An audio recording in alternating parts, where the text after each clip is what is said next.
barkamu da saduwa da ku akan shirin safiyarmu na Baina TV wadda kuka san wato taki da ake masa ita ce Tsarin Safiya.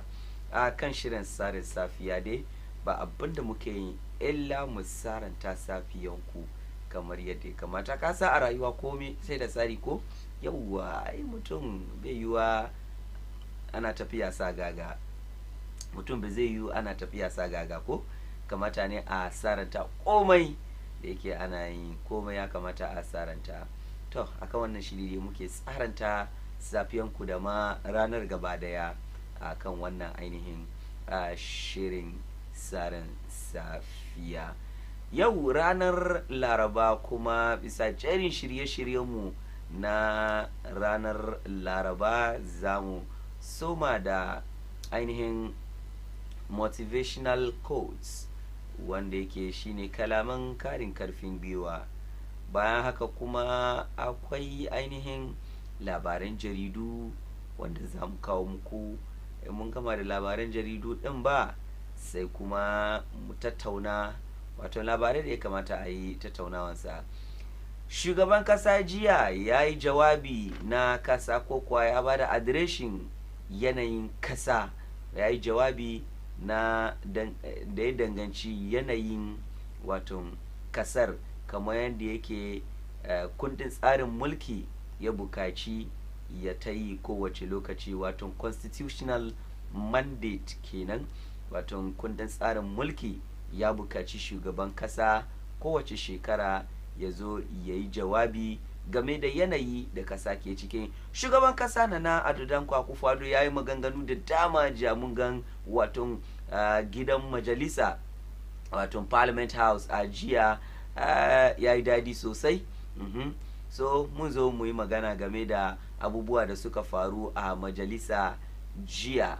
Bayan haka kuma kada ku manta akwai wasannin safiya, All Africa Games wanda yake kasar Ghana zai anshi bakoncin sauran kasashen, shi ma sauran wasu ɗan kwanaki kaɗan shi a soma ainihin wa'annan wasannin na All Africa Games.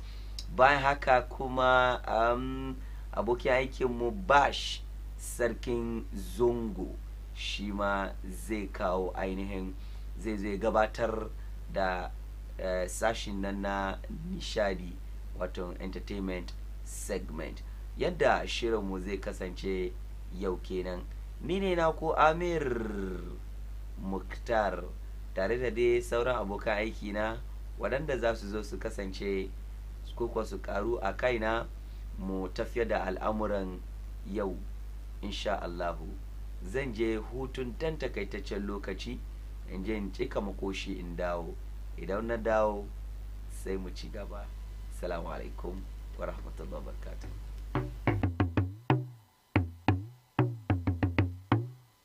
Ni ban sha ni da yan gulma ai, ni ban sha ni da yan gulma ai, ni ban asara bacin banza wai, ni ban sha ni da yan gulma ai. Alhaji Sambo ya bari yaran gida, waje su da shashaye, mata ta kira doka,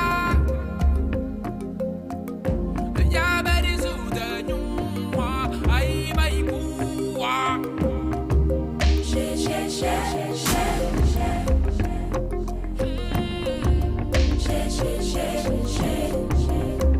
Ya baba ya hada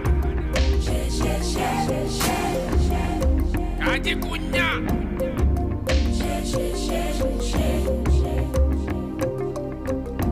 Hajiya Fati da gulma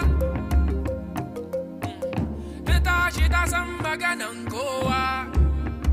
Wayo kai, yau tana nan ga gobe tana nima, amma gidan ta bai da kyau ba ta dogon kuwa.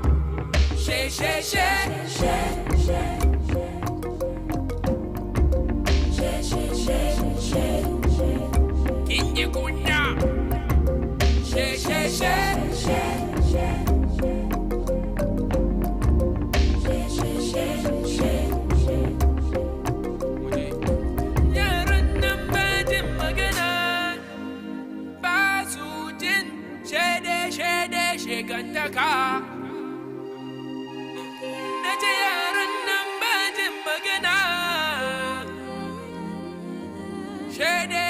wasan banza ai kunni kunya.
Jumana, what's up, guys? Y'all gotta wake up to go and get your cake up. Y'all gotta wake up to go and get your cake up. Good morning. Jama'a tashi lafiya, tashi muje dan fara hakan kama ne da safiya. Good morning. Ubangiji ya bada sa'a, ci gaba kawai kar ku damu ko da an muku ba'a. Good morning. Jama'a tashi lafiya, tashi muje dan fara hakan kama ne da safiya. Good morning. Ubangiji ya bada sa'a, ci gaba kawai kar ku damu ko da an muku ba'a. I had a dream last night, jama'a na yi mafarki. From rags to riches, dan talaka ya zama sarki. Daga almajiri ya zamo attajiri. To ai ga zahiri na gano a majiki. Down to his knees, he's sick for his mama's blessings. The mama said your whole life is gonna be a lesson. Idan ka guje wa duk azalaman harka, sai ya baro karkara da bututu da jarka. Ya shigo birni a matsayin dan garuwa. Jim kaɗan sai arzikinsa ta fara taruwa. Tanadinsa ta fara fin karfin damuwa. Ransuwa ya iya cewa burinsa a rayuwa. Nan take ubangiji ya ɗaukaka shi ya ci lafiya. Duk da dai an so a raunana shi. Shi ya karɓe mulkin kasashen nesa da kurkusa. Da muddin sarakuna suka ganshi sai su durkusa. Da na tashi sai na ganni a gado. Duk da dai kowa ya sani da ado. In sana'a na yashe kwata ne mai ruwanki. Kuka kake domin ta ganka kana leburanci. Good morning. Jama'a tashi lafiya, tashi muje dan fara hakan kama ne da safiya. Good morning. Ubangiji ya bada sa'a, ci gaba kawai kar ku damu ko da an muku ba'a. Good morning. Jama'a tashi lafiya, tashi muje dan fara hakan kama ne da safiya. Good morning. Ubangiji ya bada sa'a, ci gaba kawai kar ku damu ko da an muku ba'a. Yeah, wai zafin nema baya kawo samu. To ha wai zafin nema baya kawo samu. To ubangiji Allah shine mai bayarwa ya bamu. Amin. Jama'a barkamu da dawowa sai kuma na gani abokin aiki na ita ma ta karu kaina KKK sarauniyar dantawa. Assalamu alaikum. Ina kwana. Alhamdulillah. Yes, jiya kin saurari sunan 2024 jawabin shugaban kasa da ya yi ko you see jiya na gan gidan majalisa ya yi dadi sosai. Yeah, and kullum na faɗi haka ma saboda jaman nan kawai nake son nima wata rana in je parliament. Kan gane ko. Yeah, anyways, on a lighter note, ya kika gan jawabin shugaban kasa jiya? Well, yesterday I made a statement here. Come on, our president is a listening president. Kuma from his address nearby, during the day, Akwe Ronsa Babenda, you touch on, but he didn't touch on. At least remember I was talking about not so much about election, free senior high school, the other stuff. He touched on them, and then can they say ensure we were in that. So kai hankali su kamar za su kawo wani basa-basa cikin election na. Yeah, he will not give them the rights or ba su samu wannan dama su yi an election na free and fair. Then equally it just means that if meaning in ko ba samu sun continue with the breaking the eight any other government because in the zai win or in major zai winner, yeah, it could carry a handover peacefully. So not able to free in high school. Any other government come on Baumia, Mahama, Ayariga, je na ga suluka ko na ga Muhammad na ga Yariga na ga Bawumia. Yes. So obviously they all have to be there to participate or maybe be part of the State of the Nation address in the presidency. Checking about Free Senior High School. Well, yeah, but in Free Senior High School that when it's okay criticize Free Senior High School institution because policy and how I implement it has been successful. So and today he mentioned that some people or in some families where there are people who can boast that they've also been to at least a secondary school level, unlike some previous years back in that back at the Kudi, or you are not from a family who can support you to go to the senior high school back just at that time. I know I keep being, but it was still difficult. But on that issue, and the different opinions, different views on the senior high school. Yes, Yazo has the quality been okay, how feasible has it been and all that.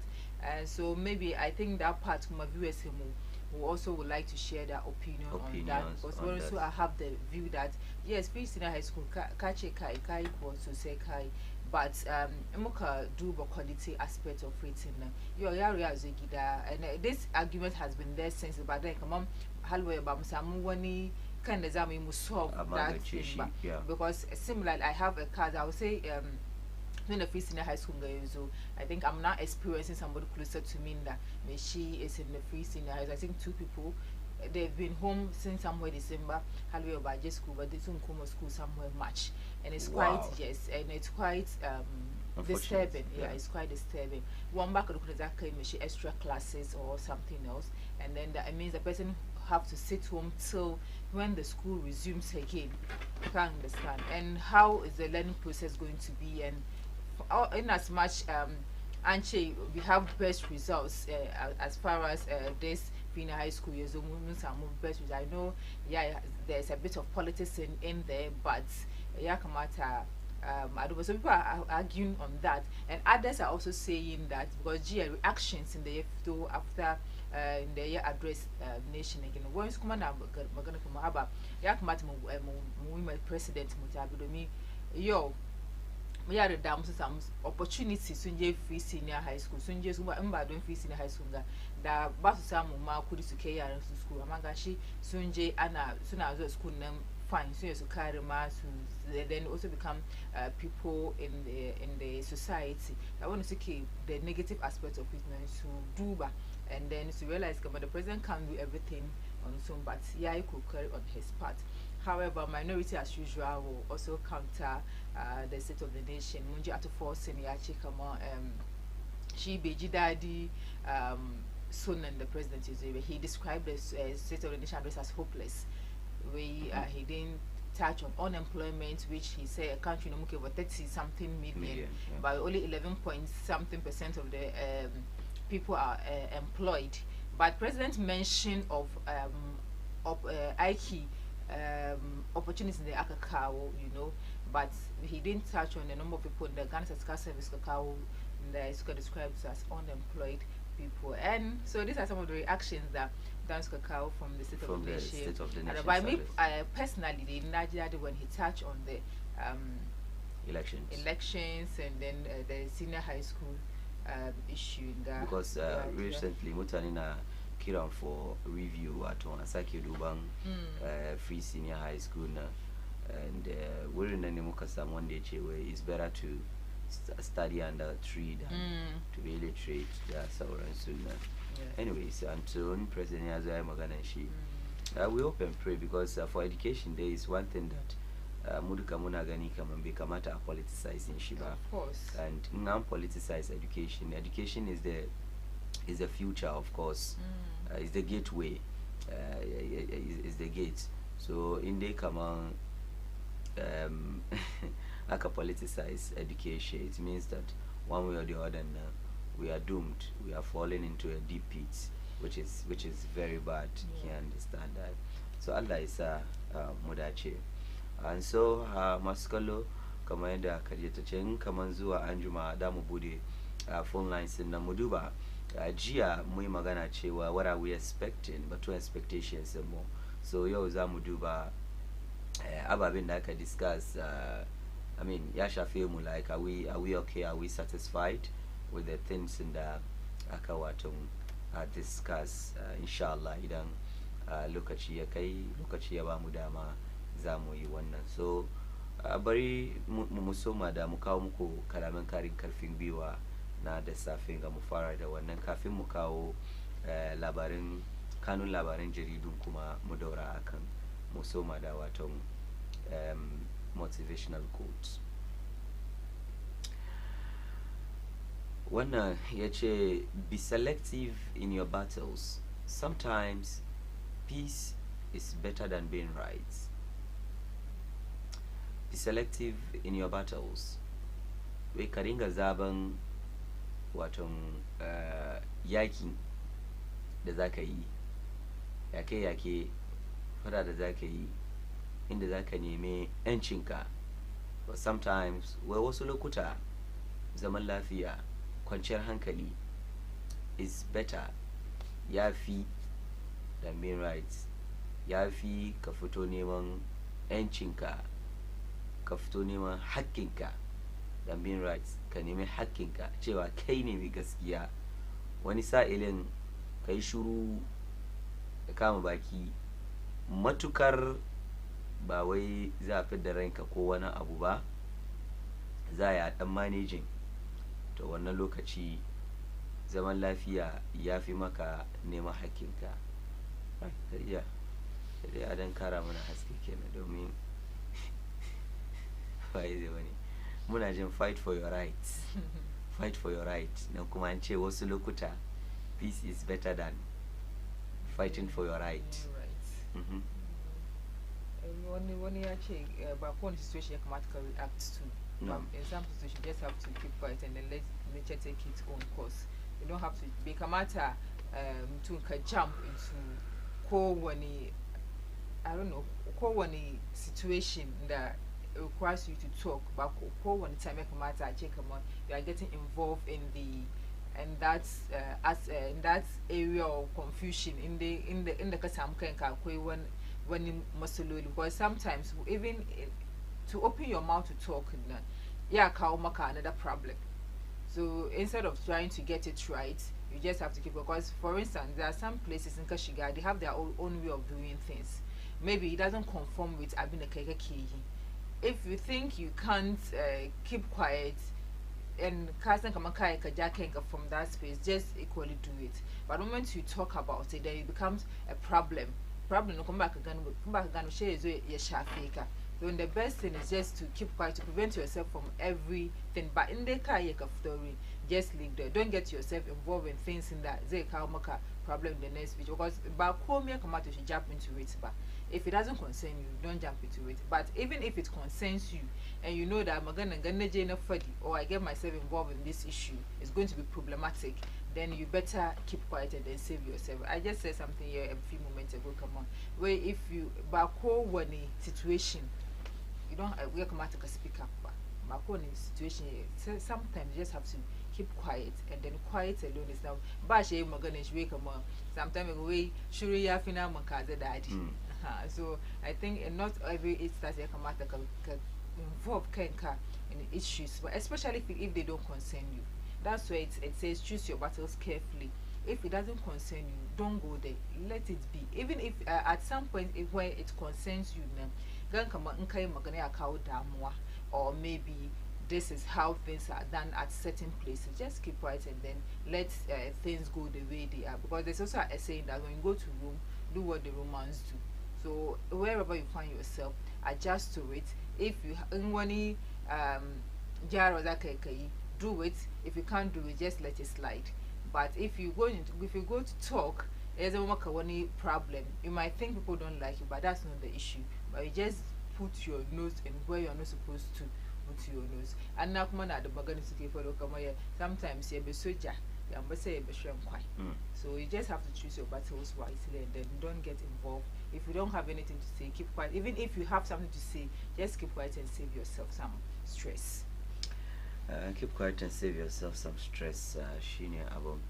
So maskallo shine abun yau ba kowane magana, especially I mean especially inda abin bai concerning ka ba don Allah don annabi ka nemi hanyar ka kawai ka je ka yi tunanin ka mai kirki wanda zai kawo maka amfani. Yeah, she has young doc we have to say the tonkwa. So just imagine we are stressing yourself over something because here got kinky way because of the cost of living. You can say kinky, can't say tonkwa. So just imagine where we are heading to. Oh, by serious, very dire. How can you buy kinky and then you be buying pepe? Pepe na nkaje ka save anti do kuno waka zaka say pepe. Anyway, you're not chicken cost tonight. Because maybe ideally the price of the cake is supposed to be 4 cedi, but anti 5, so that 1 cedi goes for the pepe. And so I've been there come out to sani kenan suma. Hey, you. I'm sure what you about chin doku do clean and they go be all the way, you know. I'm just trying to join the Gobe Association. Yeah, that message, and I'm just trying to analyze the whole thing, like just trying to get Oh, seriously, I did the graphic reported that. Yeah, Nagani, the mayor of you buy cake, you buy pepe. Hey. Ga Kenke sellers. Yeah, Ga Kenke sellers. Yeah, so Kenke lovers. Asia Abdusalam. Hawa Tasala Garba. To know that you are going to buy pepe from Yoshi. But listen, but from the look of things, they are likely to. They are likely to. If you are a Kenke consumer, you are likely to buy pepper. Though someone was asking, it doesn't understand why. In case you go buy a gari free, I'm gonna say watch. You have to buy the gari. The gari. Maybe so analyze one up. So they also want to sell their pepper. Just imagine. You buy what you buy gari. Yes, but you buy gobe, you get the gari for free. You get the gari for free. Yeah. So you see these people in the Kira Sunan Sunga. They live as if their life depends on Kenki. Hawa Tasala. The Kuma Asia. Even in this house we like Kenki. In this house we like Kenki. So I'm not a fan of Kenki anyway. Me, honestly, to eat outside, I'll eat kinky than to eat. Yeah, so get ready to buy pepe. That's why I see you are worried. But in the na say tonkwa. In the na say one then tonkwa sooner. That could not just say tomato the tonkwa good. Nika. She want then tonkwa. Still, a suba once I was you buy. Yeah, that's an I say kinky. I'm a king say kinky. King say kinky. Woman say kinky. Mbasu ban the tonkwa. Ban say kinky. Ban say kinky. So this is send me kinky. It's Hawa Tasala, the Asia Harun, Asia Abdusalam, sorry, Asia Abdusalam, the Hawa Tasala, young Kuri, Kusani, Inde Bazaku say, Yaki che my pepe number, Shade Kuje Kunika Pepe and Ku. That is even healthy. Shaking gums, Meche Miki, their life depends on kinky. I'm telling you. Seriously. But if you are not crying, you don't eat kinky. Oh no, that one there. Oh, that one there. What you give? Oh yeah. Kinky. About kasamu kinky gankom. Kona gankomi. Sheki samu yake che mai tankwan na one side. The bakin shiton na. Especially homemade one in wani. Nka same shi one side. Kasamu pear. You understand? Yawa kasamu pear one side. The fishing car in a 1,000. Shima ina zube one side. Akwai sardine.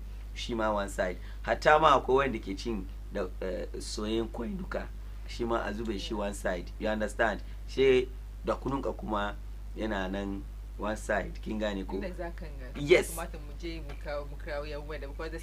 You see that? Wait a minute. Wait a minute. You see, the issue is that the raw kinky any bone so. No. Your issue is not like you don't like kinky. I like rich kinky. You understand? But you can equally get that. You can say cake, you can say all these avocados. And they hack a day. Oh, and they were not a fan of kinky. I can recommend some for you on Goat Food and then on Instagram.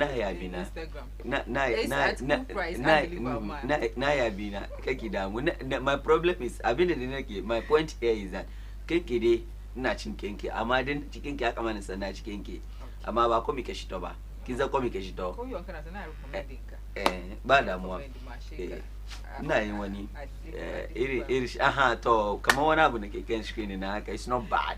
Do you understand? Wanga talapia kenan shi ga monko shi ma yana one side kan ga shrimp nan yana nan one side and then the vegetables of course kin gane ko ga shiton nan this looks homemade kin gane ko so something like this is not bad kin gane ko yawa onapo if you are in Accra, I mean some you get to enjoy some of this kaje kumashi ka ta fama da sakwara ko da fama da timtim. All right, so bari mu je kan yake ce mai newspapers mu and see the maganganu president. Of course I know will be dominating anyways. So ga kenke sellers we are sanar da ku cewa we are likely to buy pepper zuwa anjuma soon. Wani lokaci in ba duba da kyau ba Allah ba su hakuri. Daily Guide da safin ga wai Kumasi Airport named after Prempeh the First, wato wurin saukan jirgin sama na da ke yankin Kumasi International Airport kenan da sa sunan wato sun sarki ko basarakin nan na Kumashi mai suna Prempeh the First. 2024 SONA ko 2024 State of the Nation's Address will ensure free fair elections nji shugaban kasa Nana Ado Dankwa Akufo-Addo, Nana Showboy. Nana Akufo-Addo ya ce kama wai insha Allah zai duba zai mayar da ido zai sa hankali cewa an samu an yi zabe a cikin kwanciyar hankali da kuma nasuwa. NDC selects running mates March 7th, wato next week Thursday in Allah ya kai mu. Tsohon shugaban kasa John Dramani Mahama zai wato nuna mana waye zai zama mataimakinsa idan ya zama shugaban kasa, ko wa zai taimake sa a lokacin campaign din nasa, wanda yake idan yayi sa ya zama shugaban kasa, wannan mutumin zai zama mataimakin shugaban kasa. Na'am. And muna da kuma Daily Post na anan.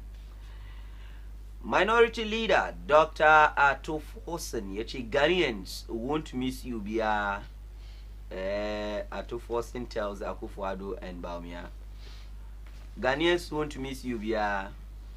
Atofosin shugaban marasa rinjaye a majalisa yake cewa wai barin gaya maka shugaban kasa kai da mataimakinka duka mutanen Ghana ba za su yi kewanku sam idan kun bari mulki kun gama mulkinku, ba za su yi kewanku sam, inji Atofosin. Yankuri ba na ce ba. John Dramani Mahama shi ma yana gaya wa ainihin matasa ya ce don't give up hope, wai kada ku give up, wato kada ku mai da kanku baya, kada ku yi tsammani cewa shikenan baya samu wani mafita, wai kada ku yi wannan tsammani, ku ci gaba da samun yakini. Mahama encourages frustrated youth. Baumialitis, wow. Baumialitis as Akufo-Addo packages lies at State of the Nation address. Wato Baumialitis na nufin kariya kenan ko. Wai Akufo-Addo ba abin da zai yi a State of the Nation's address illa ya package, gafara kariya ya zo ya gabatar, inji Daily Post. Me kake da shi? The Ghanaian Times, where your most authoritative newspaper front page mungani hoton shugaban kasa president Nana Ado Dankwa Nana Showboy. We don't take our territorial integrity for granted. President wants Ghanaians. Because we are heading towards election poll, and then in Kaduba, neighboring countries, you're going to say, for the Kanana. The president is cautioning us, come on, we shouldn't take those for granted because it can easily, anything can easily happen to us equally. Don't forget, you're also facing the same situation in Bokunda. Boku has no mass landing, so he just warned, come, we shouldn't take our territorial integrity for granted. And then the minority, our true state is hopelessness. Government committed to ending external debt restructuring process to stop economic challenge. And then drama in parliament as minority caucus delays sooner by 2 hours. And I know you saw that. Of course. You had to leaders. Yeah, so His Excellency John Dramani Mahama Kina. Yes. She a bigger ones come and leave on. Solve that issue. More added no yesa. She's covered but even with that, yeah, Jason Nansuka. So I don't know. I don't know what it was. It's a senior, but that's where the lily way Sunke one bill about president be signed bill member. And because of that, so much now they are showing him that they own the parliament. Yes, and it led to some action from citizens. They described the Speaker of Parliament as a tyrant. Being kind of in Parliament, to the point of telling them to keep quiet, sit down, that I don't know if you ever take your time to see his proceedings in Parliament. Come on, he just ordered them around. It could be that maybe he has some 33 years in Parliament or 32 years in Parliament. I think that could be the reason why he feel like he knows everything. The standing orders and the Parliament they was bad. So GIHM is waving if you're a backbencher. Yes, I can see you. Kuma, and I did that only statement. If you've been here for 4 years and I don't know you, then constituency ka omu asemboni po. Look at the back page, the Ghanaian Times. So the sports here, 2023 African Games in Ghana. We are ready to welcome all presidents. Yes, and after the Ghanaian Times, we have the Daily Graphic. Kuma, they are also talking about the State of the Nation address. We face tomorrow with confidence. President rallies citizenry now. So President Akufo-Addo challenge citizens. We should face tomorrow with confidence. In the year, come on. Yes, lately as a government, they stumbled. For the stumble chicken. So it to be. Yeah, so it to be. Kuma nesko it to be nan kuma baso fadiba. So come back on track. Commander winning. Consistency. So he talking about that he touched on infrastructure development and so on and so. And high unemployment rate was missing minority cane, and then sooner reflect country's condition. These are from some experts. And then still on the front page of the Daily Graphic, we work with parties for credible election, President to Electoral Commission. And via Daily Graphic, Ghana meteorological experts to announce 2024 seasonal forecast on Friday. Okay. So for Daily Mukadu, but the Herald Kuma Mahama keeps Jane Opoko Ajiman as running mates for 2024 election amidst NDC debates. Is it just speculations? I think that should be speculations because when Chang newspaper I Nunichewa 7th March. Yeah. The name running meetings. Attached shares PR job for SML compromises parliamentary and KPMG probes. 1.5 billion US dollars GNPC goes revisited. Baumia campaign team furious at Ofori artist appointments. I think this has to be with this story came in yesterday. Picture and she Kwame Pini and then Cletus Avoka explains why Ghana MPs are corrupt.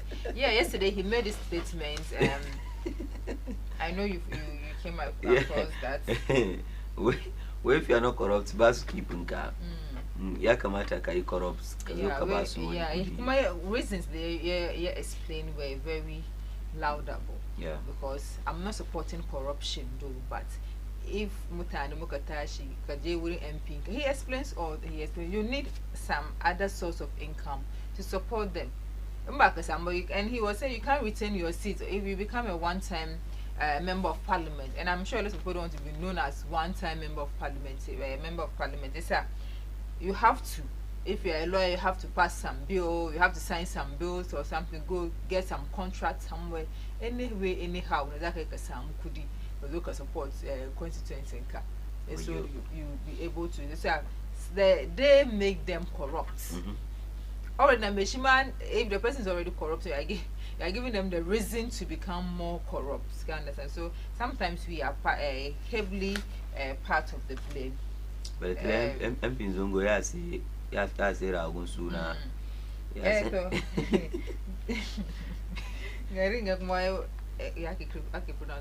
Ecuador.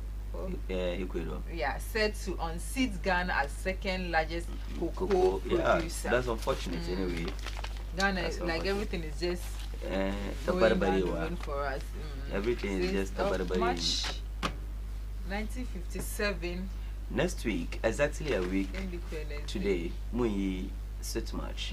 In the Zam Kauma Skoloma sit match edition. Na Tsarin Safiya.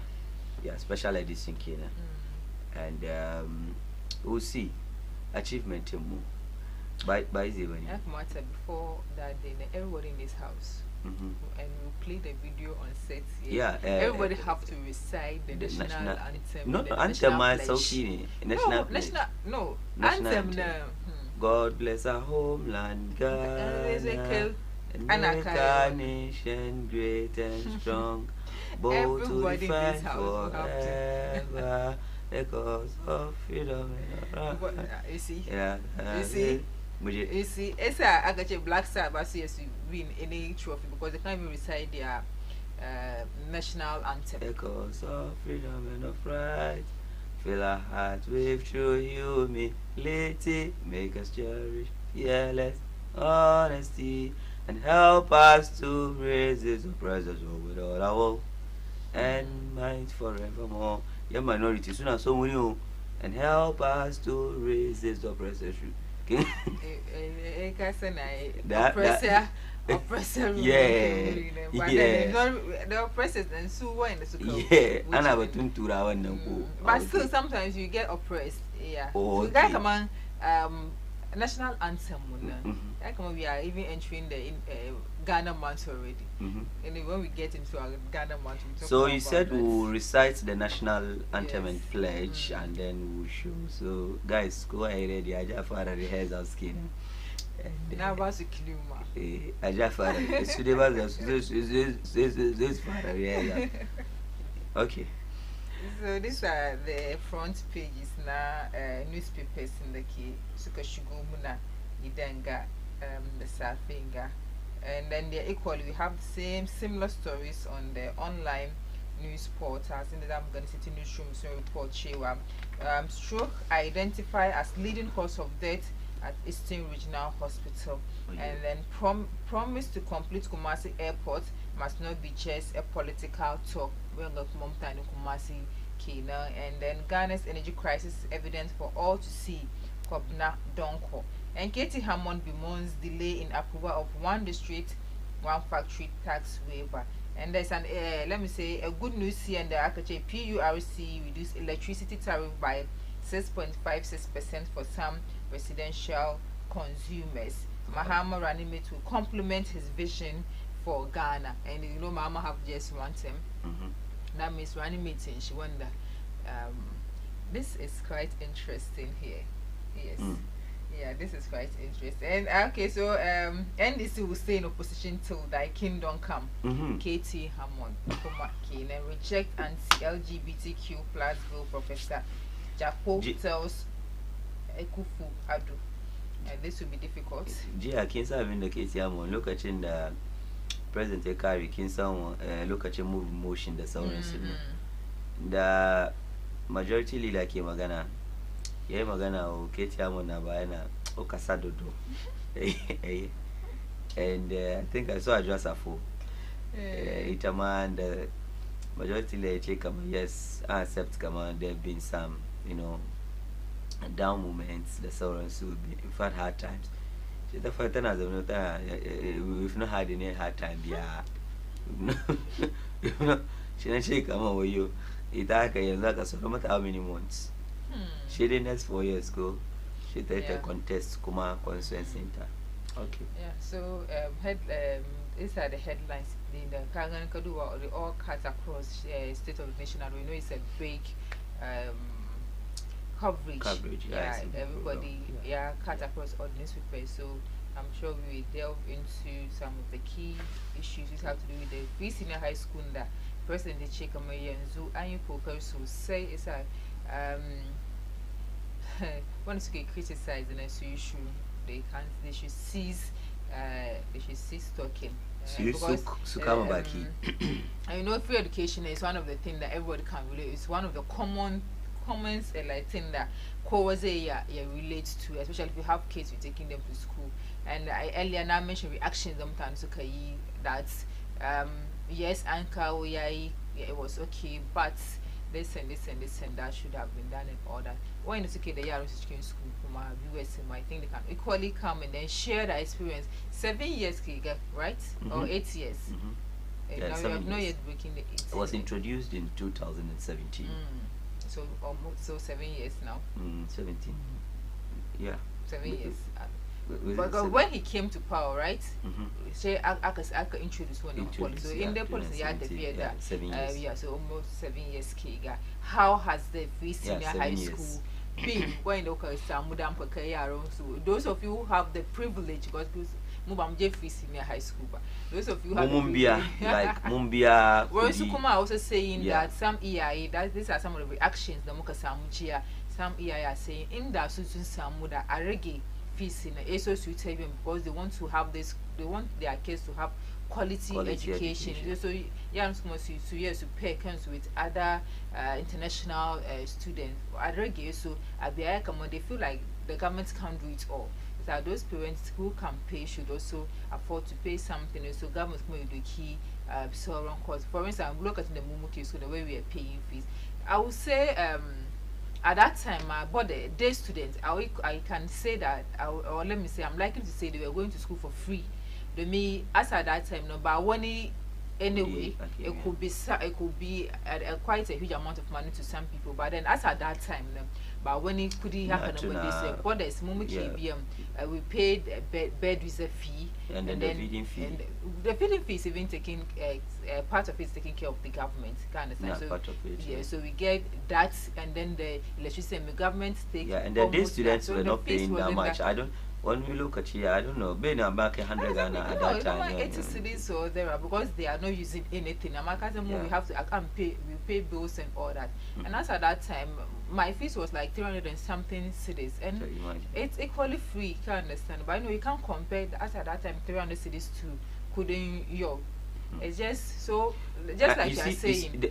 The issue has to do with look at Chinaka introduced free SHS by Khadija. Fees in was still hovering around that 300, 400 and 400, 500 Kinganiko for 300, 400, 500 at that time. But the problem was Ndaka Shiga Sabo. I remember the last batch at that time, their bill was 1,020 Ghana cedis, which you have to pay at the bank. Yeah, and then you are paying fees at the bank. Yes. Yeah. So the last batch in 2016, okay, Sumbia 1,020 Ghana cedis. So that, and then in Kafara, by Kabia on 1,020 and Kafara school now, she every term Karinga Biang Wanang, that is for the borders in so that's 1,020 Ghana was admission fee. Admission, like the whole thing. For that one there, for that you pay more, like you pay that 1,000 range. But then Kashiga your term. Yes. Your term fees that could be every term. Exactly. That was where it was even less. On move for instance, on that was Wasi. We are close to Wasi. Kumanza imuna adura hepatitis B. The sorrows so she increase. So we paid somewhere like 400 and something cities for the entire Wasi. So I think equally. If they can even do away with 1,000 something monthly, so ringa biyan wadannan. When so you accumulate the money, when school na yana da kaman 2,000 population. 2,000 population, 400 Ghana times 2,000, but small amount of money, bunny. Can you understand that? Go bas, ma ko wani abin when projects my school now something, they can be doing it and they wouldn't have to rely on the government always. But if the government is to buy bus, you buy like 400 senior high schools in Ghana, I ba kudin wasa bane because duka da ya zama gwamnati kawai. But in school nan kawai ma za su ringa biyan wannan kudi for themselves. They could be doing certain things and then they will have that education a bit quality kingani ko. So when it rege. But if they are students, there should be a program whereby when they are brilliant but needy. Students. Yes, even if you are not even brilliant, you still have to go to school. Education is a right, okay, fine. But I do a background, this person really needs to be supported or something on a special program. The Tsarin you could take them free, Kinganeko, because you're like a minister.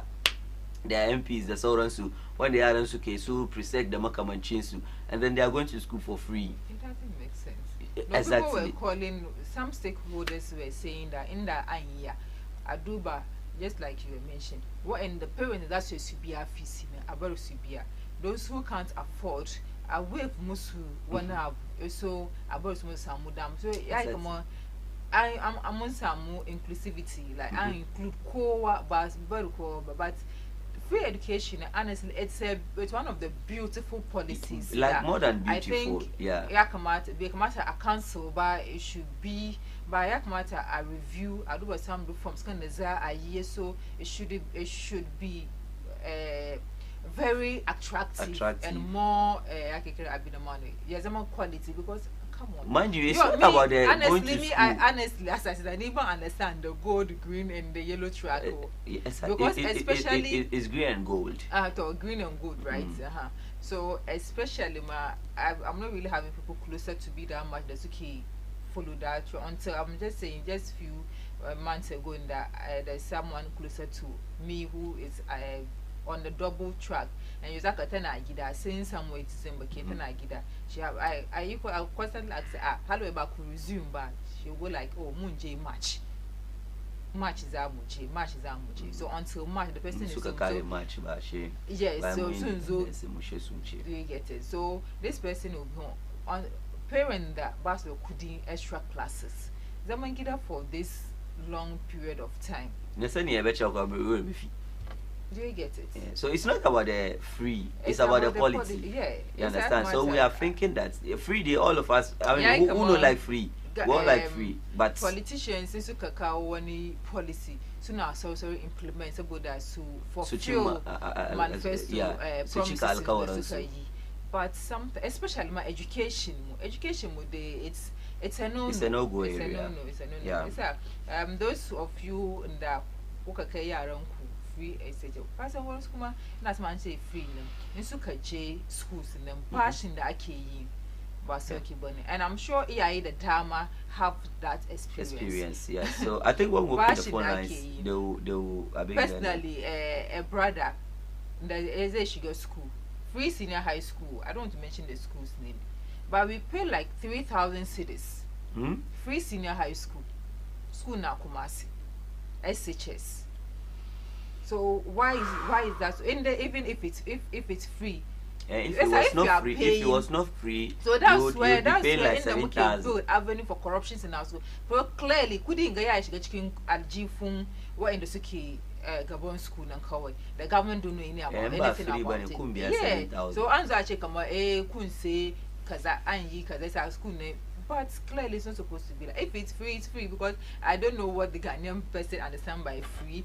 Though I'm in the free day. Call me. I'm in there okay, it's free. But I couldn't do a key one. Fine. We know things are quite expensive in recent times. It's because of maybe you spend by casting come on, this is what you are spending for your ward to enter school. It's an spend that amount of money I carry. But whereas buying she course after course in them. So where are we heading to? Where are we heading to? Amaskalo zamuje hutun mudawo sai muzo mu ci gaba da shi shiga a cikin wato State of the Nation Address, some of the wasu ababe da shugaban kasa ya yi jawabansu a jiya insha Allahu. Muna zuwa, kada ku yi nisa, yankuri. Assalamu alaikum.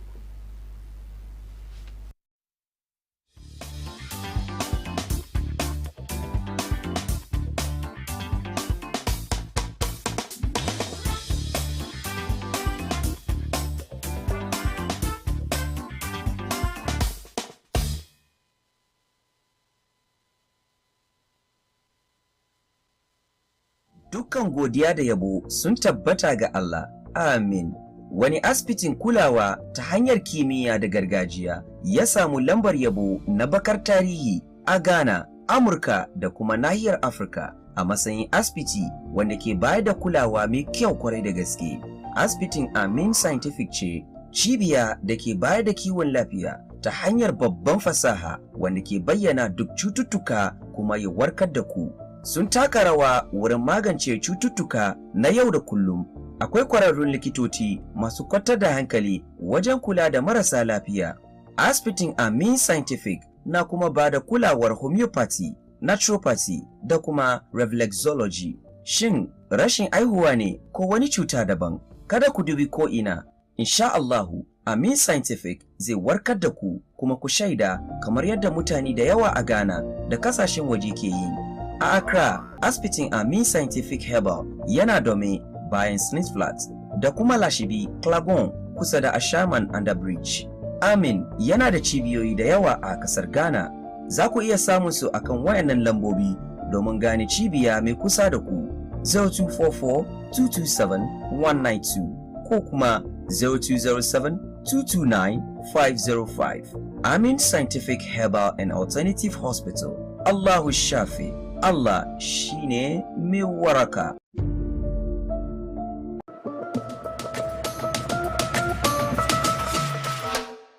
Get ready to trade and connect with the latest and exciting business innovation fair. Baina TV, in partnership with Zongo and Inner Cities Development, present Zongo Trade Connect 2024, the biggest pre-Ramadan fair, a 2-day exhibition activities, workshop with industry players, networking, fun activities, and many more. Happening on the 8th and 9th of March 2024 at the National Mosque, Kanda, Accra. Traders, business owners, entrepreneurs, and consumers, don't miss out this golden opportunity to discover new products, network with industry professionals, and make valuable connections. To book a stand, contact 0550-759714 or 0534-570026. Sponsors.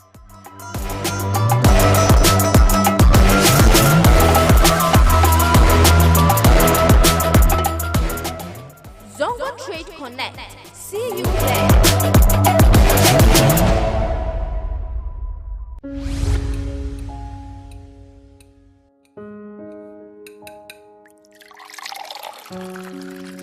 Kingani, big one, what's the table? Yaki Yakani. I can't buy shit. Kiss them, Buy shit now. Can't back to screen in a school when never.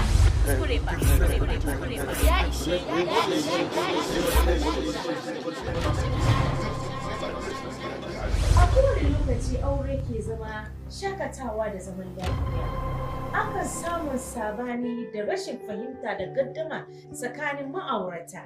Wasu lokaci tarbiyyar da yara yana ya zama matsalar aure. Ku kasance tare da mu akan shirin darasin aure a yayin da muke zurfafa bincike akan kalubale da ma'aurata ke fuskanta da yadda za magance su baki daya tun daga wahala har zuwa nasara. A wannan karo za mu kawo muku wani sabon salon akan shirin darasin aure kowace ranar Laraba karfe 4 da rana tare da ni Hajiya Munira Mahmud. Darasin aure headquarter duk lamuran aure duk baki ne. Even if it was the devil who should come and sit on top of us in Ghana, by virtue of certain procedures, certain practices, the devil cannot get away with doing whatever he wants. He would necessarily have to do what the people expect of him.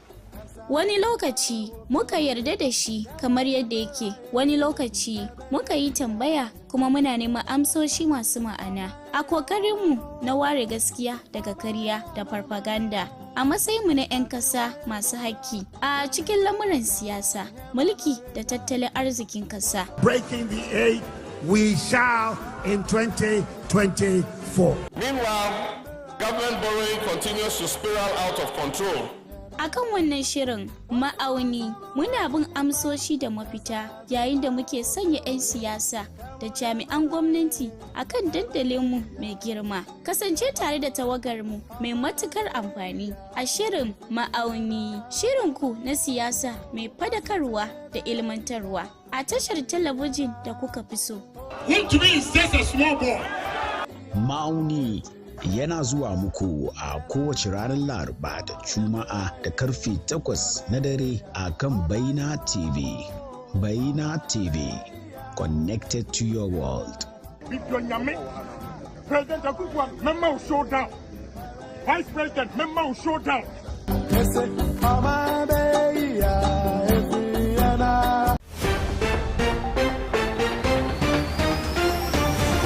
In an age where information is at our fingertips, distinguishing fact from fiction demands precision.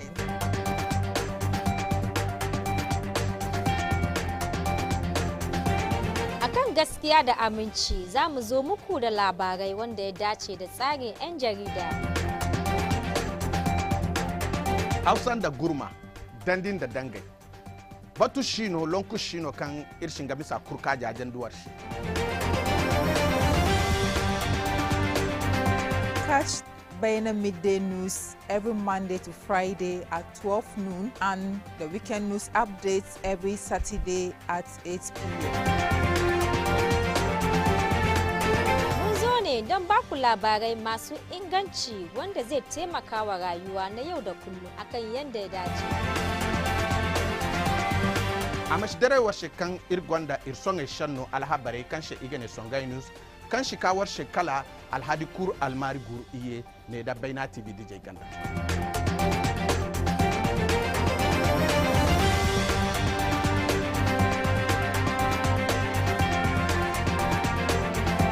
We are here to deliver unbiased news stories that impact our daily lives.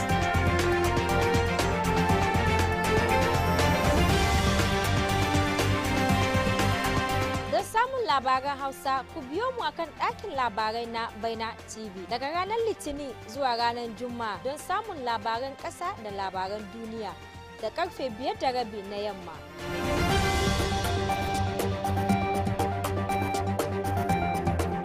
Ir'an niyawai illa kadai irhuznai mantikala ga katawar shi alhabar ihenni bacaranta kalla jibishi.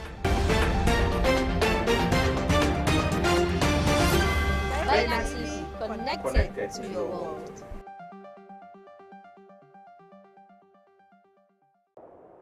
Allahu Akbar, Allahu Akbar.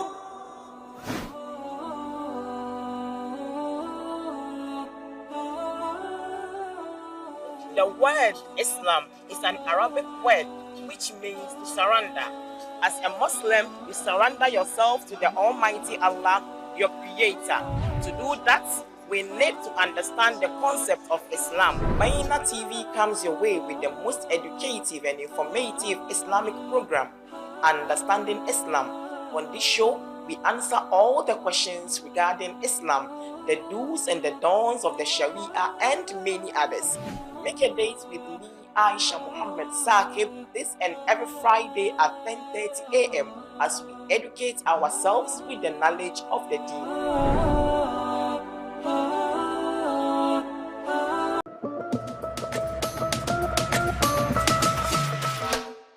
Get ready to trade and connect with the latest and exciting business innovation fair. Baina TV, in partnership with Zongo and Inner Cities Development, present Zongo Trade Connect 2024, the biggest pre-Ramadan fair, a 2-day exhibition activities, workshop with industry players, networking, fun activities, and many more.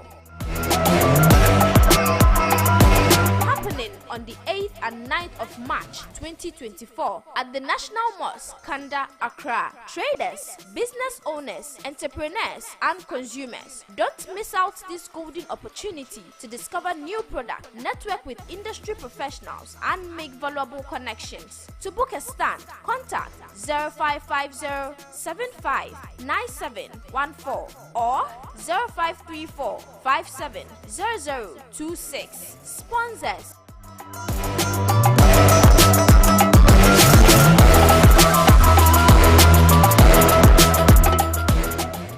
Zongo Trade Connect. See you there.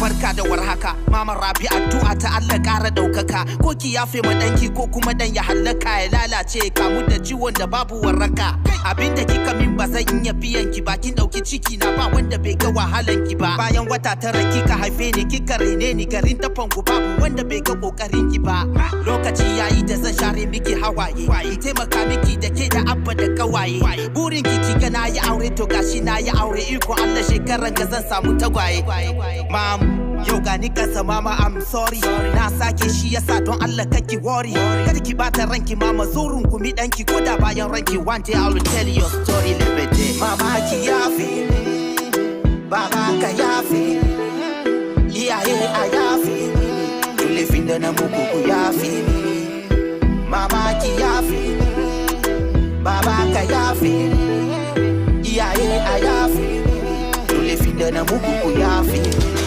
kama da ubana amma ban dau halinsa ba yawan karatun alkur'ani ni ban ga irinsa ba limami mai kyauta da sallah san ban ga kamar sa ba ban san ko ya san kasance banda ban zama dan sa ba shi ya kama hannuna ya kai ni madarasa yarantaka ya sa lokacin kai na tafasa addu'ansa in zama babban malami in yi boko in zama injiniya ko kuma professor duka ban yi ba ya aje ni ya bani nasiha duka ban ji ba ya kiyashe ni duniya san ban kiyayi ba ya yi iya gudgudun sa ni ne ban saurari ba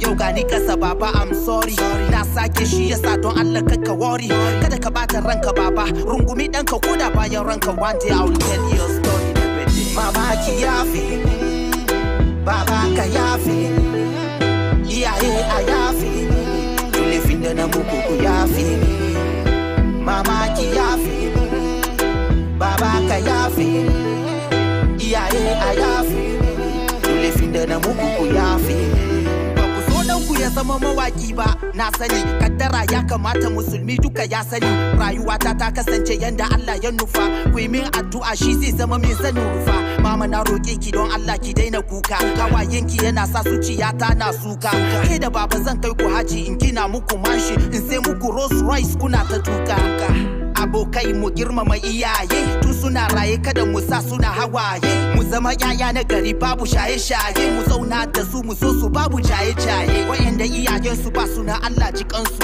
rahama da hasken kabari Allah ya basu mu da namu ke raye to mu musu ladabi rashin musu biyayya wallahi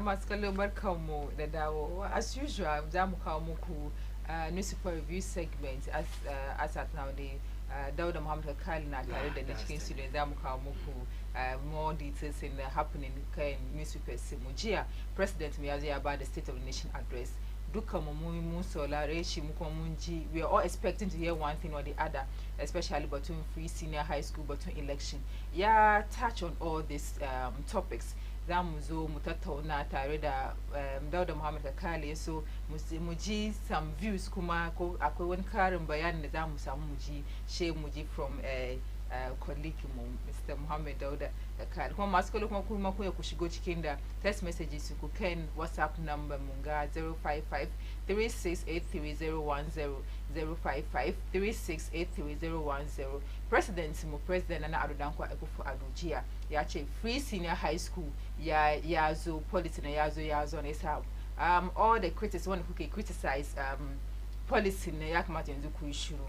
Kun da kuke da words kuke da kuke kai su school, how has it been like for almost 7 years ke ga ya kuka accept free senior high school ga ya taimake ku ko kuwa a'a akwai wasu review da ya kamata a yi regarding that policy to make to ensure the quality of the policy. Ko kuwa kuma kun ya ku kira mu kan 055 3683010 055 3683010 so ku kawo muna ra'ayinku and we read them as we go on with the show. Equally kuma kun ya ku bi mu kan social media platform mu Facebook da YouTube sannan kuma Instagram da Twitter duka kan Baina TV. Sadoda, assalamu alaikum. Wa alaikum salam. Jiya president mu yayi magana kuma mun gani heckling kuma ne as usual parliament mu they shows how peaceful as a nation da muke and how we tolerate kowa. Just imagine that minority they soon stage some boycott sitting on for at least for 2 hours. It has to take to lead them to His Excellency former President John Dramani Mahama to bring them back into the Parliament House. Now because Anke Bo's Gabon President Yaki signed, and because of that, then they're also showing him that they own the Parliament.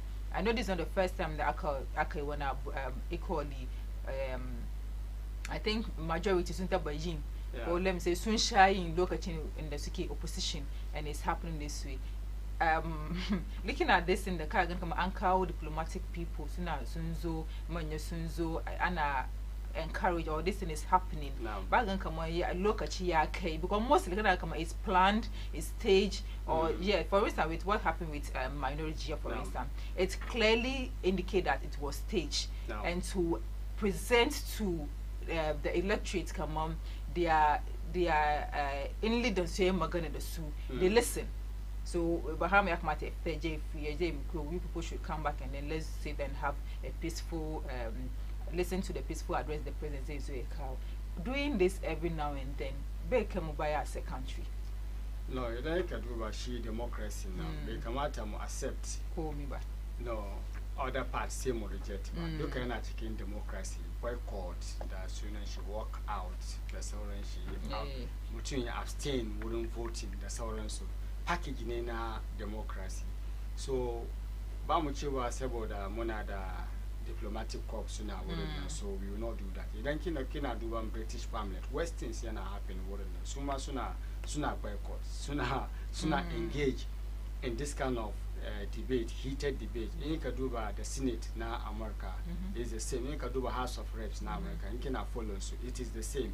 So it is the package that comes with the democracy. So it doesn't have the one reservation. It is the two, to ensure that Suma Sunsamu sense, because when I show minority Sunsamu sense and majority Sunsamu wins.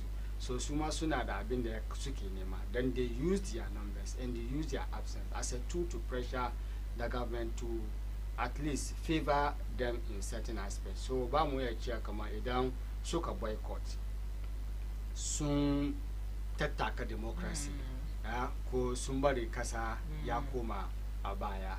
So as I come several times, even the majority na soon boycott budgeting so e-levy, for example, just to garner support for the policy. So it's part of democracy. Yen atiki muke shaping democracy. Kana gane kamoki. If banyi hakaba, if ban build consensus ba, looking at the numbers muke da shi yanzu, banye samu wani bill na ya pass. So you have the government ya build consensus. Muna neman consensus daga parliament. Ba mutum kai duba kamoki we have a lean majority. So keep so quiet we and just listen to. We will not listen to the other side of parliament. The beauty of democracy, because democracy now back that freedom. Yes, so it's the whole package. Okay. So we accept packaging now. Especially in the bar violence, bar zagi mutani. In this stage workout, boycott the surrounds. It is the package that comes with the democracy. So yakamata accept. There is not going to end. Yes. Because Kenya Kisamu even majority ma go be. So then you can criticize minority. Yo. Gobe Kisamu another cause criticize majority. So that come out. Majority must share sooner. Yeah, even the Suki power. Even power. The boy just like you mentioned, budget in Sudan. I look at Chinda, even the swearing in. Na president suka boycott gabada because basu accept election result number until the Mokaje Supreme Court 2012. Even in the appointment committee, there's a vet ministers in Mahama, members of our appointment committee, na minority then MPP, but Basuteba. It comes with the democracy, so ya kamata Muslim accept it, especially in Bawe Zagi in Ba violence. In the year one and yana happen even in the advanced democracy. Okay. All right. So, Gia, before we Monday night and what are some of the areas soon Kajikama president will touch on during his address? Lele Kwaza able to election. We are ensure Kamamusamu free and fair election. When you see the view or any intentions is also kawani Tashi Uncle election be Basudamosi. And then speaking of free and fair, obviously he handing over power to his successor when he so lead the country in the coming years. I'm sure it will touch on that because we cannot have a free and fair election without even handing over peacefully. And so he talking about this free and fair election. Yeah, can come aside EC. EC they are the ones in charge because presidents they should work with political parties who are ready to work with them to ensure a free and fair election. President on his banat can be the dama day when they interfere in his but then in a small corner to prevent to make sure command call me is in order. Yashima say on his part to ensure that Lily but free and fair election you have because don't mind you previous elections Mumungan have been there. Hello Anche President Bizuya Zoya by the corner or you have said nothing about that. So maybe he has a role to play in that aspect. It's a 2024 election year, and this is his final term as a president. Regardless, whoever emerges winner in the next election, so he ensures that Musa won them free and fair elections. Unfortunately, the one president made a good record in terms of managing elections. You don't compare the previous president and the past president. For example, Rawlings, election Rawlings, Angie first round, Akake second round 2000. Babinda Yafa, Mokazo President Kufo, Shimaya organized election 2 times. Babinda Yafaro. 10 months in the Shimils be Samo ya organized election. So there's our president Kafin Aje election that she is pretend as president in the say Allah Emeraswa. So Mahama Kumeyazo ya organized 2 elections. 2 elections, 2012, 2016. Not 2016 in Nama. She won a sitting president. She ki kai. She no opposition. Mama ki kai. Ama mama ya hand over ya bashi. Bajiwani Tashi hankali. But unfortunately, she lokacin da ya zama president. There's a organized election. Duba abinda yafa. So sesa nake cewa kamar he made a good record. So it is time da ya kamata ya clean sheet shi because in that score shi election management as president ka ba shi around D ko D+. Ka ba shi ka ba shi around D or D+ because muna nan 2020 mun sa abinda ya faru. To one she say exit ne so ya clean sheet shi ya make sure kaman wannan election na maganan da ya muna jiya ya make sure kaman an samu less big interfere sannan kuma ya make sure kaman ya bari security agencies because she the commander in chief of Ghana Armed Forces so ya kamata ya make sure kama security sun yi aikin su without fear or favor. Ka take side to wannan ne zai ya lift score shi ko ya kai A ko A+, amma as yanzu haka inda za mu compare shi da past president ko former president za mu ga kama sun yi kokari sun fi shi, sai sa ya kamata ya make sure kama election nan an yi shi kamar yadda ya kamata, kada a zo because yana batun zu da jini. Mun san in the past mutane kamar wurin 8 suka rasa rayukansu saboda election. So in kana batun ba samun zu da jini cikin wannan shekaran ga, ya kamata ka ensure kamar all mechanism will be put in place saboda ka samu zu da jini. Of course na san kamar yana son ya bar good legacy because compared to wannan president Kufuor da zai exit election sai da aka je har 10 aka yi election. An yi first round, an yi second round, aka zo aka kawo time ba yi election ba, amma voting time na idan aka ba mutum guda ya yi change election na, so ba declare election ba sai da aka je time. Duba tension da ke wurin, amma Kufuor was able to manage the situation.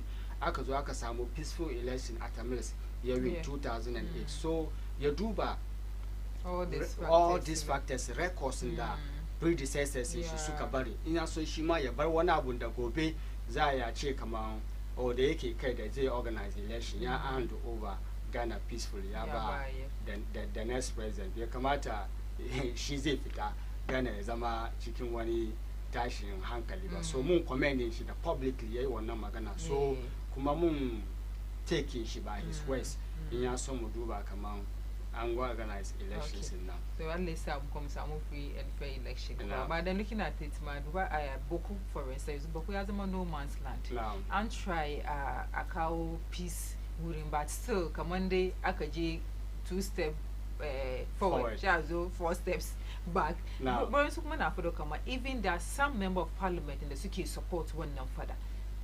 Yeah, King, sometimes it don't yayi magana ya kamata a substantiate magana sai sa suka yi some ba su ma they support them with kayan no ai mutane sun fito gida ne kafin ya zama parliament ya fito gida yana da tribe kowa is sympathetic to this tribe da sauransu, so wannan ba wani abu na, amma ya kamata a duba the underlying factor me ya kawo rikicin. So in that area now, Canada show anya asam anya muya muje election peacefully in that area. Or muya muje election because they kamata achieve ko ya overpower state apparatus ba. So I ensure kama maximum security wanda zai bar mutane to vote during the election.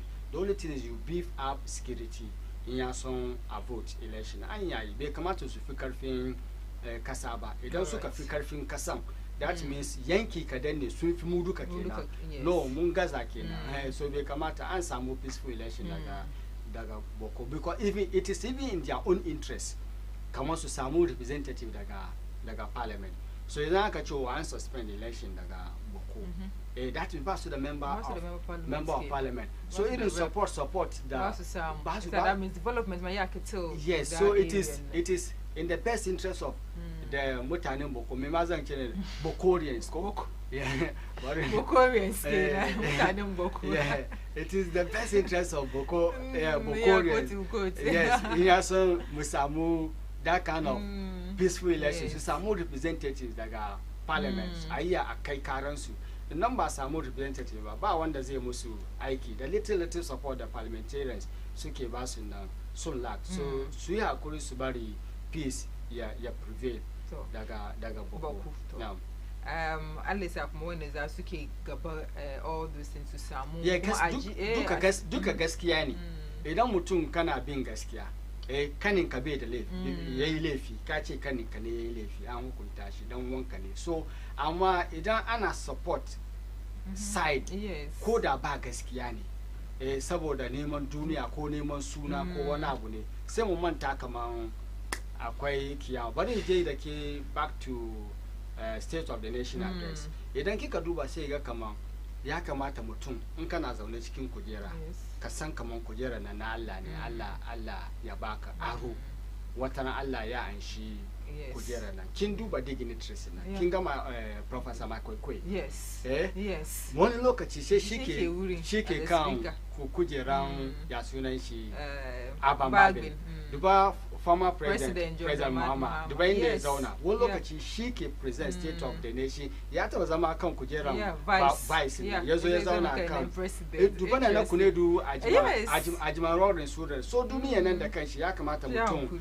ya kai takasarsa yau kai ne amma gobe ba kai bane amma abin da ya kamata ne ka bar suna mai kyau wanda zai bi bayan ka in ba kana zai zauna a tuna da kai lunda lokacin da mijinta ke na kune da mijinta sai ga kama amma yanzu duba inda take duba professor Makwai so duniya na ya kamata mutum kana zaune cikin kujera ko Allah ya baka wani masayi ya kamata ka serve al'umma da shi ne ya ka bar wani legacy saboda gobe jibi Allah sai an shi abin shi sai ya ba wanda ya ga dama ka waye gari kai ba kowa bane kawai gari ba kai ba kowa bane it's bound to happen.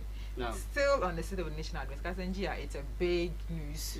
So everywhere, she knows that we are. Speaking of our educational sector, free senior high school, one of the beautiful initiatives, beautiful policy in the government of Yakao. Kuma she was their ticket to winning the elections. Mongani ups and down free senior high school. Chia in his address. Way I could the free senior high school so say it's more in the to criticize so you should they should stop criticizing the policy. Fine, the policy then they just like I mentioned, it's a very beautiful policy. Ama yana da warrants to hitches here and there. Yanzu we can criticize angani. I don't know if there's somebody closer to you in the she it's a second cycle institution that the person is under this free senior high school. I don't know how Kagani zuwa school yeki. Gia after I address and there were reactions. So say reaction some of the reaction because some were mostly from EIE. Whereas we gaskiya free senior high school policy na da kyau sosai amma yaran na abar su zo gida su zo na for a couple of months the so it's even costly than the regular school system da muka sani da yanzu aka kawo inda da safin I was making a statement come in ba ka da kudin da zaka bari diyanka je for extra classes the person is going to be home and I make the example for student at free senior high school so I just had an experience with people closer to me and since December suna gida an ka tambaye kul anytime na gamu da yare shi I'm looking at because honestly, because I'm not in that space, I don't really even know what is happening in the sector. Because kind of access we want the gold and then green track go. Yes, so we nothing better. Just check a match.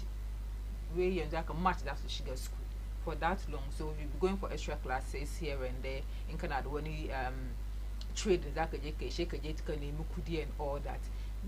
I'm not saying it's no good, it's good, but as I speed up and meet curriculum I am a caris and nan aje azana wasi and also I call one to pay exorbitant fees in the name of this same free senior high school and equally other way it's okay but nda so soon some the government here but you do keep bashing and rebi so much to do because I come on compromise quality with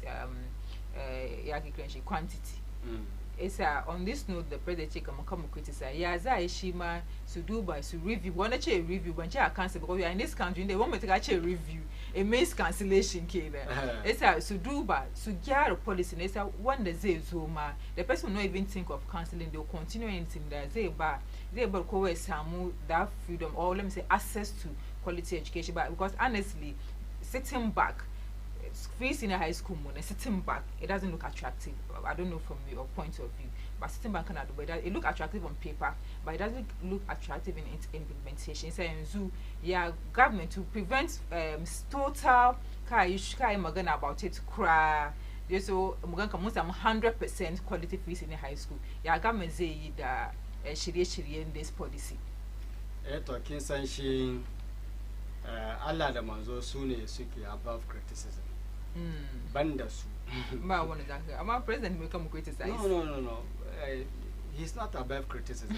Yeah, so they take criticizing. I am criticizing them more. Yes. Go back to free senior high school now, by equitable one now policy, but be the equity. Then a lack element of equity because responsibility in school, ba kan yaro yake ba. Responsibility in school kan parent yake ba yaro zai educate kan shi ba. Parents suke educate yara. So benefit in the parents suke enjoy. Shi ne nake ce yana lack element of equity.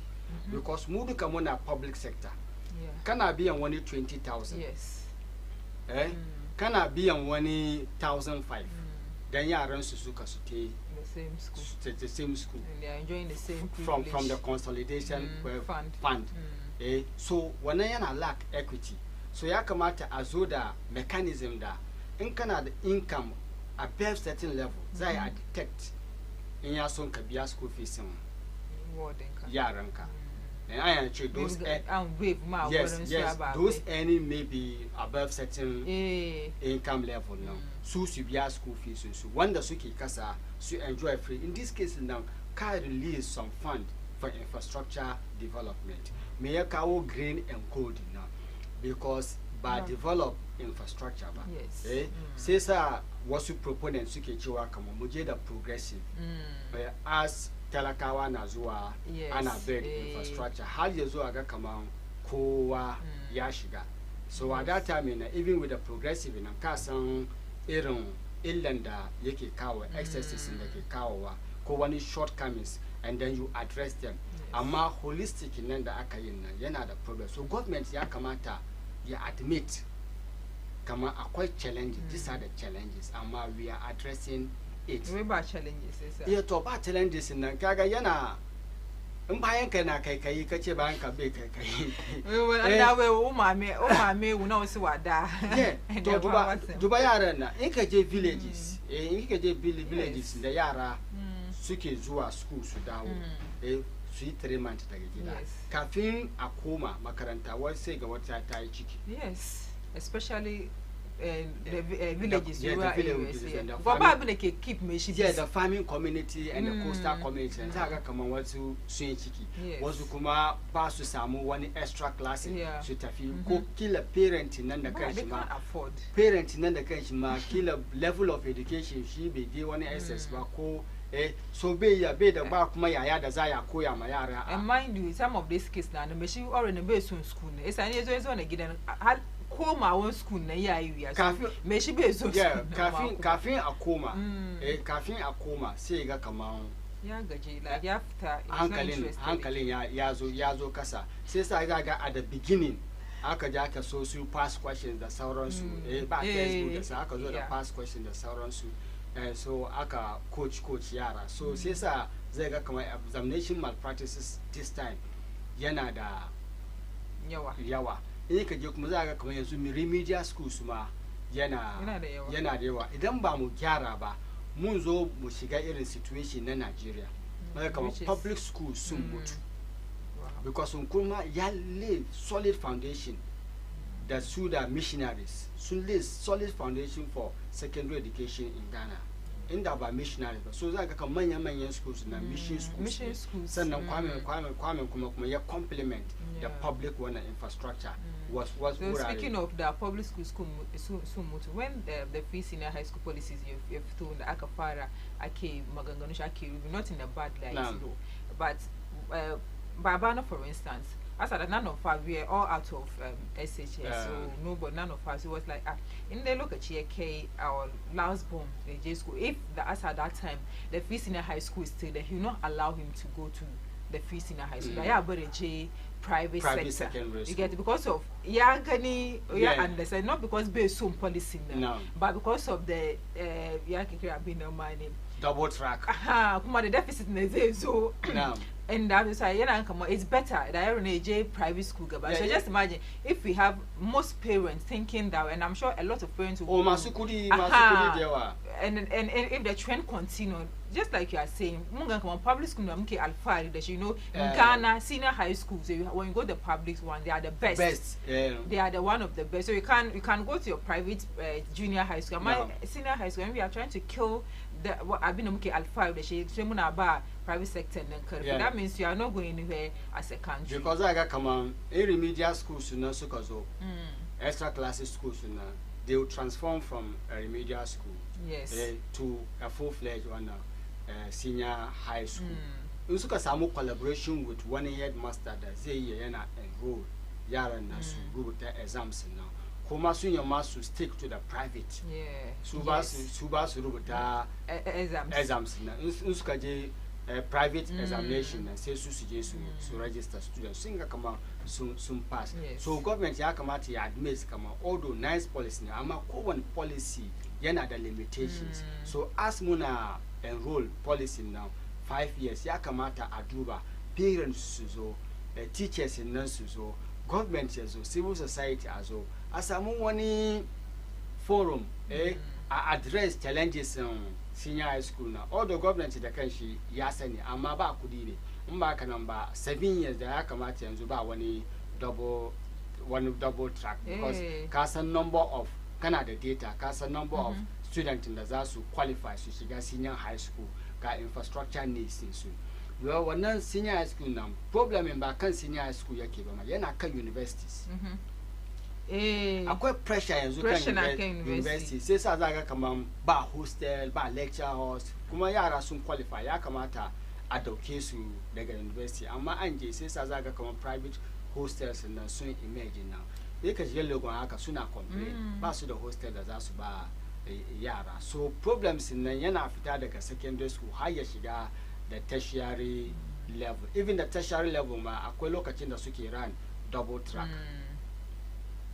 akwai lokacin da suke run double track a cikin university. I remember even back in GIG there lokacin nan ma ba basic because don't their campuses are not that I couldn't do morning was do evening classes and even university marking no wannan duka ba bad bane amma ya kamata government ya duba in ya so ana ce mai akwai issues ya accept kaman it's a good policy ba kowane policy in ka initiate first 2-3 years in problems ya arise so ya kamata ka iya ka address wannan problems. Looking at it from the angle kaman ana so a politicize educational sector munga bakan kaman it's not doing us any good gon ka tuna lokacin da before at as it president Kufuor kenan ko ya introduce 4 years ya introduce 4 years the most kuma yazo ya chiri 4 years we are part of those who went to the 4 years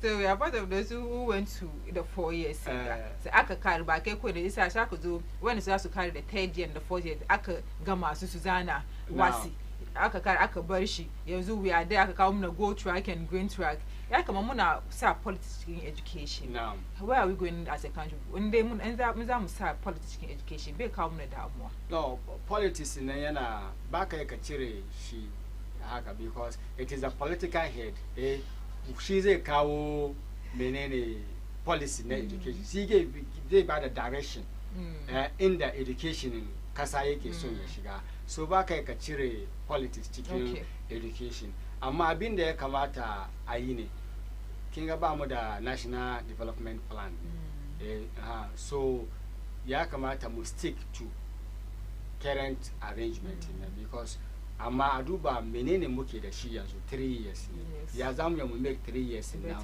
better because in ka duba West Africa duka 3 years secondary school 3 years 3 years the way 4 years na ngan come on before we leave the school 3 years and before we leave uncle will be mature by enough so we should be learn and that make us more sharpening better to before you even go to the university and to pave way for investing on community to start so now the new ones should also come in. Then, this was some of the basics. Then ya kamata mu koma kan 4 years. No, 5 years. That's secondary school 5 years. 5.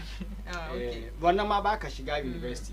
after no nka kare sai ka je ka yi lower six and upper six nka kare O level sai ka je ka shiga so in dai suna neman maturity then we should go back to upper six so wannan ma ya solve unemployment situation. Yes, so speaking of unemployment, Belgium President Muyai Batum Aikinda government in Shiezo put in place to tackle unemployment.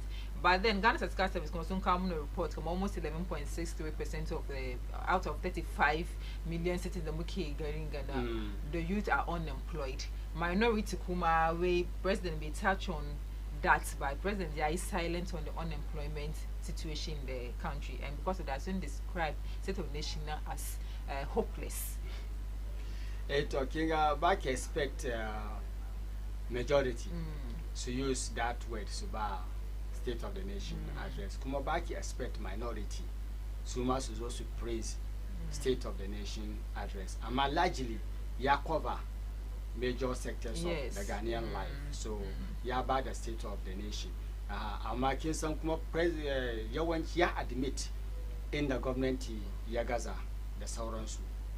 Akwai inda ya admit ya take responsibility duka the economic downturn. So wannan ka ba shi credit. Amma bai kamata kuma suna boye wasu fact ba, because you should be sincere to the Ghanaian populace. Come on, okay, unemployment situation in ya increase. Amma these are the factors in the measures in the market put in place. Moya mo resolve unemployment situation. Saboda ba unemployment kawai ba muna shuruma kan underemployment. Because idan kika kara kinga kuma situation is very worse. Idan kika kara underemployment and unemployment sai ga kaman ba sauki bane. So focusing mu yanzu ya kamata a build economy na yanda zai expand ya san mutane su samu employment. Akwai lokacin da muka karanta na kace graduate unemployment. Yes. Yana have unemployment unemployment association of graduate school graduates. Oh, one political association. But one after 2017. Yes, I'm still graduates are what? Unemployed. I'm about one association. So one political party. And yesterday I was listening to the president, but when he was making in his address, Banjida Adiba. The reason being that I felt sad in the AK Batum education where yes Kagan come on because of free senior high school Musamu yar the dama soon J school soon Ali SHS even if it's not they can brag with that soon carry SHS when this course Amlam school she go university kuma ga engineers ga doctors ga Bekira agric ba Bekira any form of vocation I can the day that Kagani already Kagan mentality mo engineers doctors go teacher ma be mention teacher ba already you have to find become teachers you can become rich by being a teacher. So and if our leaders are not even pursuing or pushing or that's not aside Uncle Limo with all these vocational things how would they even be attractive? How are we going to even find it attractive? But when come on the white collar jobs and then we are living the vocational skills in that even if nobody employs you, you have your vocation that you can do something for yourself and then earn a living. But you uncle most of the graduates in the Muka for instance, we hardly have additional skills. Journalist. We're journalists, mama. But even with so doctors, engineers, and we are living all these sectors. At least, we see people to become a great farmers. Amaki says she senior high school baby to employable skills. No, when the suka samu dam suka shiga university. Da suka samu suka shiga to so they come out as engineers. You should be fair to the president. Be a chase a list all the career co-professions in Anduka. But it would have chipped in those teachers. At least because engineering because Yanzuba Yakamata move away. Move away from humanities. Because humanities now and supports the economy. And my Yakamata build the economy now on tech. Technology engineering and technology wurin ya kamata yanzu focus mu so maybe kina understand shi out of context yes maybe amma idan ya emphasize kan engineering that is the thinking of the nation now. Anyway, che muna kama Mr. Digital. God then now you're doing a move in a digital space. Mr. Digital, move Ghana towards that direction. So maybe towards terminate or so in the yakamata a cut because kaga come traditional university come on Ken University haka core mandate to train engineers in kaje polytechnic haka core mandate to train middle level manpower wanda za su support the economy amma duka an defeat zan ka shiga engineering class in ka ba su da yawa in ka shiga cikin marketing class in ka suna da kuna da yawa in ka shiga cikin wani PS ko procurement class ka suna da yawa in ka shiga humanities ana da yawa so yanzu da attention nan ne a move away from humanities to tech so abin da yasa kika ga yake all this yes more emphasis on so you should be fair to the president amma ya kamata ya accept criticism now free SHS now. Yesterday I mentioned that he's a listening person. He all the views. He will put them on the ma ba su da ba su da timing. Because yanzu ba su ce za su review policy. Yanzu ka review policy na ya zawa counterproductive because ya fito da problems in policy nan da yawa wanda zai overshadow success in shi. So kuma ba su son su yi one at this time. So inda ce sun yi late inda ce last year ne lokacin da ake call review sai sa su suke resist sai sa su suke is gani I'm very particular about using the word review because review in a political sense means a council tsakanin MPP da NDC aka ce review it means a council bature da ke da turanci shi menene review because ba mu da kara duba inda akwai matsala a gyara to anyway so in ka ce sai sa wani lokaci da cum ya ce wai ka a review a improve sai aka ce to nan ba ka review ba ya za ka improve so ba mu da lokaci ba then jiya MP na Zibila Upper East Region kenan Cletus Aboka ya we one statement regarding reasons that about politicians member of parliamentarians or let me say politicians because they're more corrupt because they have to earn extra income to help their constituents because you mentioned state when I come on kaje aure ka biya kudi ka biya school fees when is soon and all that and all this thing you need additional income to do all this but you become a one-time sitting MP and so in order to prevent that ya kamata ka samu ka factor kanka inda bai kamata so if I love for instance ya kamata ka sign wani ka pass wani bill or ka je ka karbi wani contract for somewhere just to get that additional income to secure your seat as a member of parliament. So the question now is securing the seat or retaining that seat as a member of parliament not to be known or tagged as a one-time parliamentarian important than your honor as an individual?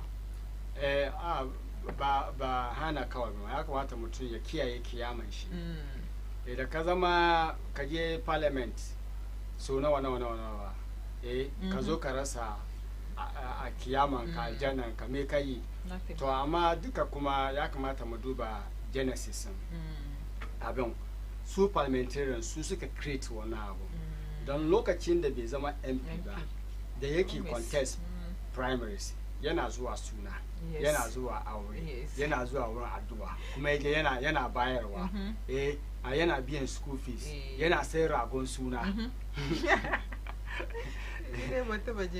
yawo suna yana sai ragon suna lokacin da kake neman vote kenan sai aka zo aka vote maka sai ka zama MP to lokacin nan ba ragon suna zaka sai bo shanun suna zaka sai because kaje ka samu MP kaci so they expect you to double abin da kake so ya kamata a duba kamar menene core aikin MP menene core aikin MP su convince mutane the policies and the contributions da za su je su parliament a service to humanity and the nation. So use one to convince mutani. Ama anriga ambata wannan tefin na. So nka samu MP in yazo be promise ba na make sure kama wannan MP na batan kashi. Yes. Ko za shi primaries be yi wannan abubuwa ba batan ka. So Cletus Avoka yana da right. Amma ya kamata a samu agency da zai conscientize mutane on the rules of yes MPs. Let's be fair to them. Ana ba su pressures. Yes, so su suke engineer wannan abin. Duban kika je Turai for example, idan mutum zai saya takara candidate. Yana say the policies in shi ne. So idan ni Dauda Muhammad Kakale kice that's the name. That's the name. Mention it, say it again. Idan ni Dauda Muhammad Kakale. That's the name. Naji na ce kama okay wannan parliamentarian candidate na yada da policies. Then I have to contribute. If it is 5 cities, yana da account wanda ake manage. Say in je contribute towards accounting. Citizens suke ba parliamentarian kudi da zai finance campaigning shi da shi. Amma ba nan ba. So idan ya je in bai yi wannan abu ba, then next time we find another candidate mu contribute mu bashi ya tafi ya je ya save mu better. So ya kamata yanzu citizen mu duba kamar mu sa mu kai parliamentarian, so we should finance his campaign. Idan ya je be muna muka finance campaigning shi abinda muke so. Even bill kafin ya support bill, he will not support the party. Sometimes he will support the constituent. Ya zo ne a duba wenene views majority na constituency on this bill. For example, say okay, this is where my people want me to go. Haka suke so in je in kada kuriya. So iya je kada kuriyan nan saboda abinda mutane, because he's representing the people. Amma yanzu parliament mu na MPs na ba su representing constituency, suna representing kansu ne da party su. Amma bai kamata yayi haka ba. So magana da yake fadi na gaskiya ne, amma it's collective effort. Mu dukkanmu ne gaba da ba bai wucewa yanzu. Because shi yayi magana ga gobe jibi za ga kama ya tafi kuma mu da kanmu mun sani. Mu da kanmu mun sani. So idan muka bar zuwa karban ragon suna da sauransu, sometimes school fees na is legitimate. Akwai wani abu na nan dai gaskiya ni support kamar idan mutum yana community yana neman zashi maybe tertiary yana neman taimako, MP ko ba cikin aljihun shi ba must be able to identify inda za ya samu scholarship da sauransu a help. Amma irin su ragon suna irin su da su iye da sauransu na da su sometimes casket. MP ya kamata ya sai. Ya kamata MP ya sai casket in member of party shi ne. Interesting. Eto, Zadoda, mun gode sosai. So, batun sune ne yana da yawa. I'm sure ko gobe ma mun continue with batun sune sa mun gode sosai da ka zo ka ba mu karin bayani kan headlines da muka read yau. Masu kallo a daidai wanga lokaci na bari this space. So, Amir Mukta ya shigo muna da sports and kuma Bash Sarkin Zango kuma yazo ya continue with entertainment. Za mun dawo ba da jimawa ba.